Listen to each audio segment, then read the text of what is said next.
Hey everybody! Going down to the last talks of the day. I know you got super excited. Woo! Or not. Maybe you want this to go on for another all week. Like instead of doing RSA, you could just do BSides. Woo! Once again, just want to thank our sponsors. Without them, this would not be possible. If you have any feedback about the conference, please go to bsides.com/feedback. If you have any specific session feedback, if you go on the schedule, click on the particular session, there's a big feedback survey button that you can click and provide feedback. We have one more raffle going on at the end of the day. It's a $150 Amazon gift card. If you just go out there, provided by Jim Alto. So go out there and put your name in the box if you want to, and we'll raffle it off at the end of the day. We are also done with everybody checking in, so we have a few extra T-shirts. So it's first come, first serve. So if you're interested in a volunteer security shirt, feel free to go and check and grab one. Now we have Martijn Grooten of Virus Bulletin. He's going to be presenting Elliptic Curve Cryptography for those who are afraid of math. Please give me a warm welcome applause to Martijn.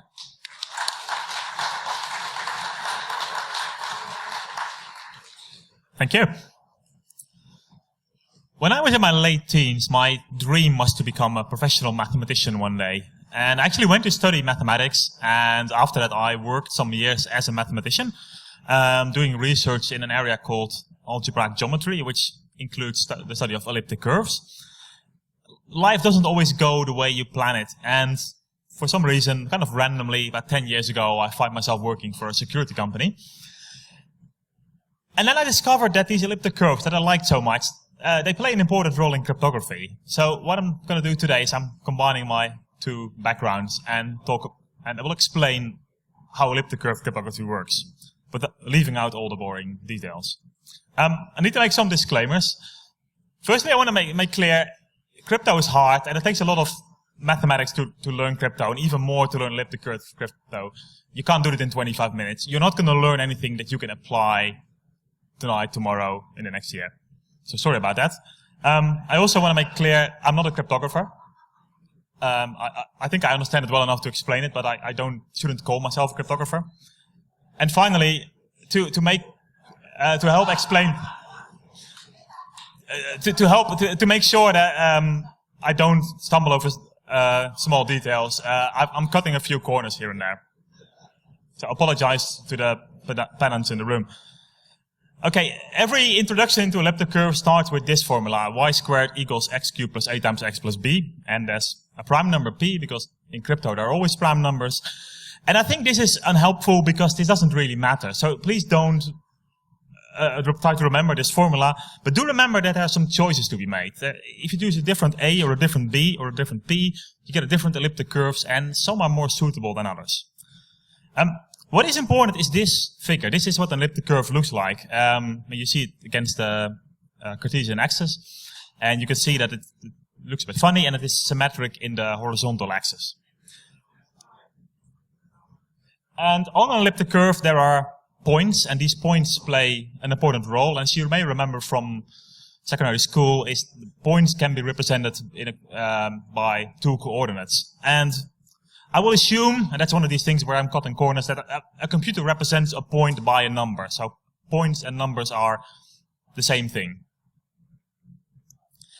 So an important operation takes a point P and a point Q, and it takes the line through P and Q. And it's a fact, you just need to believe me, there's always a third point on the curve that's also on this line.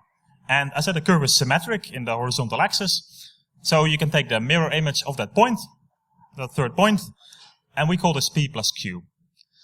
I cannot stress enough that this is not supposed to make any sense. Mathematics students, when they first learn this, it doesn't make any sense to them either. I'm not explaining to you what P plus Q is. I'm just defining something called P plus Q, and why this is P plus Q. It will never make sense during this talk, but it will become a little bit clearer in 2 minutes. It is called point addition on a curve.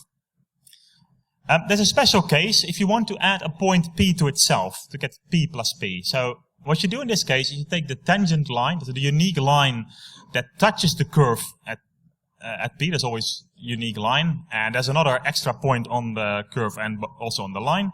You take the mirror image of that point, and that point is P plus P. And we actually call this 2 times P. And that's point doubling. And we can combine this. We can combine point addition and point doubling by adding P and 2 times P. So we take the third point, we take the mirror image, and we get 2P plus P. And we call that, as you will expect probably, 3 times P. And we can continue, we get 4 times P and 5 times P. I'm not showing the construction here. 6 times P. And this operation is called integer multiplication. So we can add points together. We just define that, and we also define how we multiply points. And it turns out that whatever you would expect from addition and multiplication, all these rules work. There's some edge cases you have to consider, and everything falls into place. Mathematics is often very nice like that. And it means, and you don't have to remember this, the points on a curve form something called an abelian group, and that's very useful for crypto. And especially it has a very nice property, is that we can do this multiplication very fast. So if you want to go from a point P, you want to compute 100 times P, you would expect that it needs 99 steps, 99 additions, and actually you would do this in 8 steps. This may go a bit too fast for you. Don't worry about it, just believe me that you can do this in 8 steps. But if you've ever implemented fast exponentiation in a programming language, it's the very same principle. And if the numbers are even bigger, what you earn is much more. So multiplying by a billion takes 50 steps, and actually even less if you do it slightly faster. And multiplying by the enormous numbers you see in crypto takes a few hundred steps, most. On the other hand, the opposite operation is very slow. So what I mean is, if you are given 2 points on the same curve, P and Q, and you know that Q is n times P for some number n, which may be 100, which may be 15 quintillion, the only way to find this number n is to try if P, 2 times P, 3 times P, until you get Q. This is extremely slow, and if numbers are very fast, then computers simply can't do this, unless they got millions of years. So this combination of multiplication being very fast and division being very slow, this is called the discrete logarithm problem for elliptic curves, and that's the basis of all elliptic curve cryptography. Probably the most common implementation is elliptic curve Diffie-Hellman. And it's a situation where Alice and Bob want to agree on a secret key over a public channel. And I write agree in inverted commas because they don't so much agree, they actually generate some secret key together over a public channel. For example, Alice is a web browser, Bob is a web server, and they need to get a key so that they can encrypt a TLS session. So what happens is that Alice and Bob first agree publicly over a certain elliptic curve to use and a point P on that curve. And Alice chooses a large secret random number A, a very large number. And B chooses a large random number B. And they both keep these numbers secret. They don't tell them to each other. They don't share them with anyone. Now Alice computes A times P, so A times the point P. And as I said before, even if A is very large, which it will be, she can do this very fast. And she shares this answer with with Bob. And Bob computes B times P for his number B and shares this with Alice. And again, he can do this very fast. Now Alice takes this point B times P, which Bob gave her, and she multiplies it by A, by her number, and she gets A times B times P. And likewise, Bob computes B times A times P. And as I said before, mathematics is all the math that you would expect works. So A times B times P and B times A times P, they are the same number. And if you think a little bit about the discrete logarithm problem, and that's probably something you should think about later, you will know that anyone who could intercept the full communication can't crack this key. So this is a way to generate a secret key. This is used a lot in HTTPS, if your browser connects to a secure web server, and if you're very bored, you can read RFCs defining TLS and elliptic curve Diffie-Hellman in there, and you can actually find the numbers that are and the points that are shared with Wireshark. But it's a bit boring, and I didn't have time to explain it in this talk. There's a second implementation, that's random number generators. And as you probably know, computers are inherently bad at randomness. That's kind of a feature of computers. They do things extremely predictably. Now, computers can do things randomly. For example, they write something to disk and measure how long it takes, and it measured in nanoseconds, taking the last 2 digits. That's kind of a random number. But that's not good enough. Computers, especially servers, they need a lot more randomness. So there's something called a random number generator. As an input, it takes some true randomness. Then it uses this true randomness, it puts it into some kind of mechanism, some algorithm. It generates some output. Part of it is usually then the true random output, and the rest of the original output is then fed back into the mechanism, and so on. And the next, I always imagine this like some machine that churns out random numbers if you input a random number once. And you can use elliptic curves for that. Remember that the discrete logarithm problem, one way to look at it is if you get a number n, and for a given point p, and you take n times p, this doesn't tell you anything about n. So it basically looks very random. So if n is a random number, then the next number, the n times p, a point slash number, is again very random.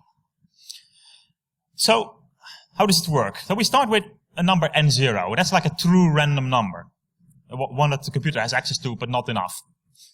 Then we take n0 times p to get a number n1. Then we take n1 times p, get another number, so point slash number, n2, etc. And the output of the random number generator is just n1, n2, n3. That's just a series of random numbers. So these are random numbers. Except there's one problem. A property of random number generators is that they sometimes share the random numbers publicly, which means that an adversary sometimes has access to n1, and that's not a bug, that's a feature. But if they have access to n1, they can compute n2 and n3 because the speed is public. So if they have access to n1, they can crack the whole random number generator, which you don't want because random numbers are supposed to be unpredictable. But we can modify this algorithm a bit by using an extra point. So now we have an elliptic curve with 2 points, p and q. And we take n0, and because I'm going to formalize things a bit, it's a 32-byte seed, so 32 bytes of proper randomness. And again, we take n0 times p to get n1. But now we don't just take n1, we take n1 times q. We get another 32-byte point slash number. We throw away the first 2 bytes, and we get another 30 bytes, and that's your random output. And we get again, we take n1 times p, and to get n2, and n2 times q, 30 bytes thereof, that's the next random output. And remember that the discrete logarithm problem basically means that you can't go from n1 times q to n1, so you can't crack this. And I should say, credit where credit's due, the idea of this slide and the next one to present it this way is based on a talk I once saw by Dan Bernstein, Nadia Henninger, and Tanja Lange. Now, there's an interesting fact. They said there is a large number d, so that p equals d times q. And the discrete logarithm problem says that you can't crack d. But imagine someone somehow has access to this number d. What can they do? Well, firstly, and that's unrelated to this d, they only have the 30 bytes out of 32, but there's only 65,000 possibilities. It's actually very easy because the point has to be in a curve, and it's very easy to actually get the full random output, so the full 32 bytes. And let's call this R1. So an adversary that's a property, has access to R1. Now, I claim that d times R1, this magic number d that imagine someone has access to it, hypothetically, is the same as n2. So why is that true? It's actually quite simple. So n2 is by definition n1 times p, and that P was P equal D times Q, as we said. You can change the order as we've already used before, so that's equal to D times N1 times Q, and N1 times Q is R1. So someone who has access to D and someone who can read R1, which is something that you assume will sometimes happen, can compute N2, and can compute the next random number and the next random number, and again has cracked the algorithm. So the $1 million question, or perhaps the $10 million question is, who knows D? Well, this is actually an algorithm that's a standard for that, and it's defined as, you can get it on the internet, and it says on the second page or so, NIST, who wrote the standard, gratefully acknowledges and appreciates contributions by Mike Boyle and Mary Beige from NSA. Oops. As most of you will probably have guessed, this is the algorithm dually C DRBG, which has been making the news a lot in recent years. And I should also point out, I suggested that it was a good idea to use elliptic curves for random numbers. Actually, it isn't. Matt Green has written a great blog post about this. For example, it is an extremely slow algorithm. So even if you thought no one knew D, it was still a bad idea. So this made the news again recently at Juniper, and Juniper. I don't suppose you can read this, but Juniper had already publicly said, somewhat hidden on this website, that they used dually C, but they used different points. So in its Screen OS operating system, they used different points P and Q. And in theory, that's fine. I mean, apart from the fact that it's a very slow random number generator, but okay, I mean, that's their problem. That's not your problem as a customer. If they need to put extra memory and computing power in there, well, that's their problem. So in theory, it's okay to use different points. But in practice, you still have a potentially broken random number generator, and it turns out that someone somehow managed to change the points P and Q to different P and Q, not the P and Q that the NSA had generated, where they knew the number D, but P and Q where supposedly this adversary, China, Russia, whoever, knew the number D that had showed the relationship between these P and Q.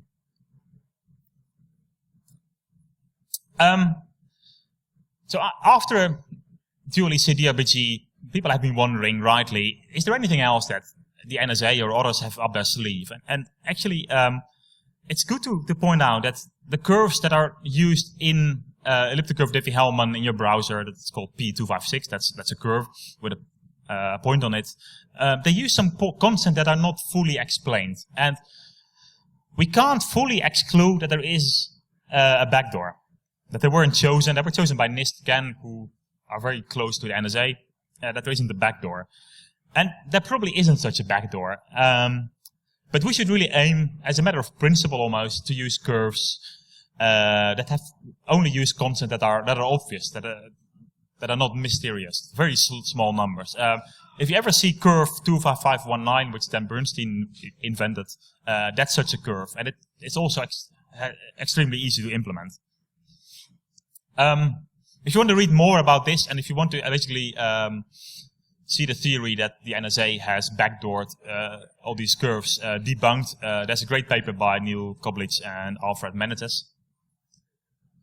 So to round off, I hadn't mentioned this, but elliptic curve cryptography is actually a very good idea in general, because you can do it with much smaller keys. Computers are getting faster, and using RSA or standard Diffie-Hellman, you need to increase the size of your keys. 256-bit elliptic curve crypto gives about the same security as 3072-bit RSA. So it doesn't take as much CPU, it doesn't take as much memory, it doesn't take as much space to store keys. But there's also a big weakness, and is that it uses complicated math. I mean, it's not the most complicated math ever, but that's a kind of math that most students of mathematics will never come across. And it's often implicitly said that the fact that elliptic curve crypto uses complicated math is a strong point. And actually, I think it's a weakness. I mean, if you use crypto that you don't understand, then you basically need to trust someone else. And RSA is a lot more basic. And I think there are enough people to understand this, elliptic curve crypto, that we should use it, but we should be wary of that. You should really consider this a weakness. I've talked way too fast because I didn't think I would have 6 minutes left for questions. But there should be time for questions. I'll be speaking at another conference in town on Thursday morning about a different topic. And I'm on Twitter and email. And thank you.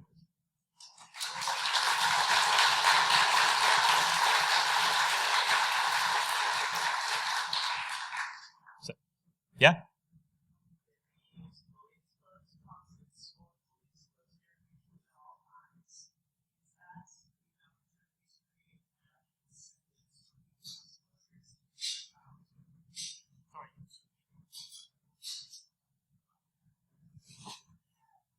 If we consistently use well-known derivations for constants or extremely obvious constants, is that enough to at least create the correct incentives for disclosure? Like if somebody does realize that there exists a D and the D is dangerous, if we have fully public derivations, does that make us reasonably safer? In practice, yes. And the problem isn't here that there exists a D. You can generate two random curves in a way, random points on a curve, so that we know there is a D, but you can kind of show no one can find the D this way, because my 2 points are the first two obvious points that satisfy something, and we know there is a D, but we also know we can't compute it. That's a discrete logarithm problem. Yeah. Can you say anything about vulnerability of RSA versus ECC to quantum cryptography? I mean, quantum computing? I was worried that someone would ask about quantum computing. I know very little about quantum computing. I think elliptic curve cryptography in general is vulnerable to quantum computing attacks. Yeah. So elliptic, yeah, almost similar in a similar way that RSA is. I am the afraid of math part of your audience. Can you back to the slide on p times 2, p times 3? Sorry, on the slide? Can you go back to your early slide? Keep going. Yeah, we're getting there. Further. P plus Q? There. Here. When you draw the first line, Yes. how do you know the angle to draw it? Is it still the same angle as the line from P through Q, and you're just moving it to a different point on the curve? So sorry, I couldn't hear your question. When you transition from here to the next slide. This one? Yes. When you draw that line, Yes. is it just keeping the same angle for that line and moving the starting point to a different point on the curve? No, it is coincident that the angle is more or less the same. No, for any point on a curve, and that's a property for any curve, not even elliptic curves, there's a unique line that goes through the point, and that goes through that only goes through it once, that touches it there.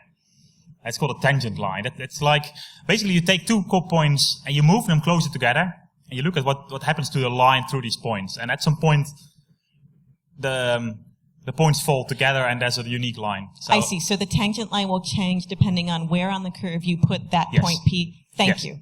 Yeah.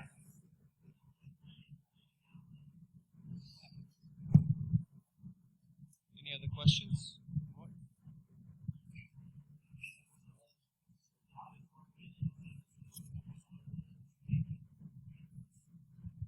On the quantum computing, as far as I've been able to tell from everybody, the answer out there is that for RSA, it's definitely susceptible. And for elliptic curves, we don't know yet. Nobody's figured out how, but everybody worries because it's a short enough thing that if they do figure out how, then it'll be a problem. About quantum. Yeah, but right now it looks like it's probably not vulnerable. I have been told that Shor's algorithm, which is used to crack RSA, and at least in theory it works against elliptic curves. But there are practical issues. I mean, there are people who think we might never be able to crack some of crypto, even with quantum computing. I'm not an expert. I mean, I worry about quantum computing mostly because now I understand the crypto, and with quantum computing I won't understand it anymore. Yeah, I have to trust other people, and that's freaky. Any further questions?